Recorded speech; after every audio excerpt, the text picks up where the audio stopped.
On the morning interview round, Business Secretary Kemi Badenoch was clearly getting frustrated with the ongoing conversation about Frank Hester's racist remarks.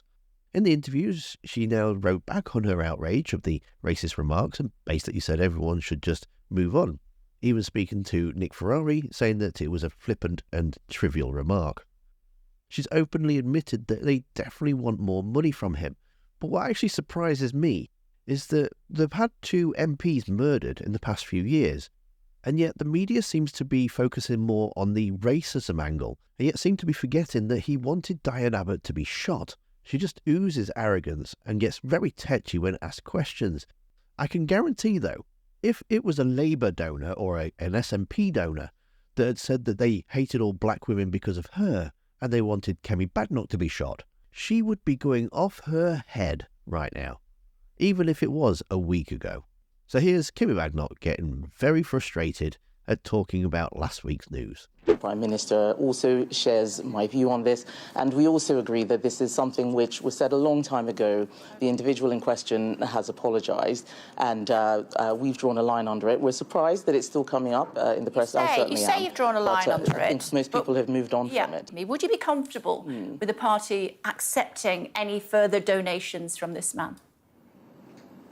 I think if somebody has apologised and the comments appear to have been, first of all, very flippant, said a long time ago, I think it is fine for us to be able to accept and forgive and draw a line under it, yes. Should the Conservatives give back the many millions that he's donated?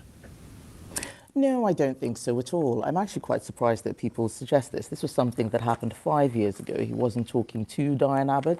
It wasn't even really about Diane Abbott. He used her in a reference that was completely unacceptable. He's apologised for it. I think that it is far more important that we accept the apology and not move on.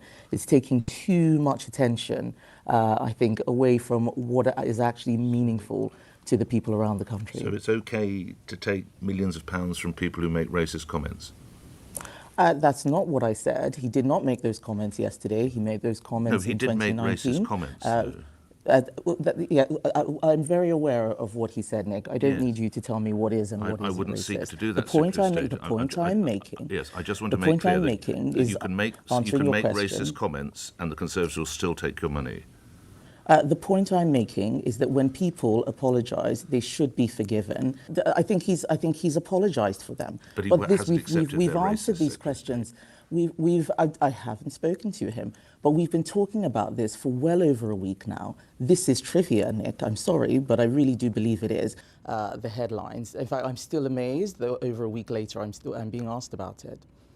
Well, you felt strongly enough about it to come out on social media and say that they were racist, even though at the time the Prime Minister hadn't done so. Yes, that was a week ago. Yes, that was a week ago. I'm surprised I'm still talking about it. Are you surprised? Because this is a man who is the Conservative Party's biggest donor. We know that he's given £10 million to your party. Are you comfortable with the fact that that money is not being given back?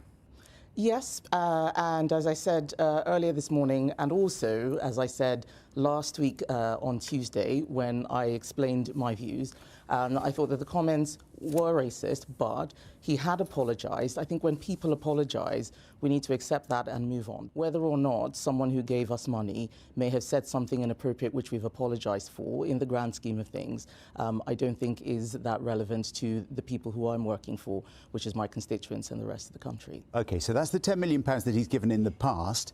What about these reports that the party is maybe still processing an extra £5 million from him at the moment? Given what we now know, are you comfortable with that money being kept by the party? Well, as I've just said that he's apologised for his comments, I think that should be the end of the matter. Kemi Badenoch is the bookies' favourite to take over the party once they get obliterated at the next election. But it's not the first time she's been awful at interviews and basically just politics in general. I did wonder some time ago if she was just purely evil or just stupid evil. And if you want to know what that's about, then you need to watch the video that's on the screen now. Thanks for watching. Don't forget to hit that like button, and I'll see you next time.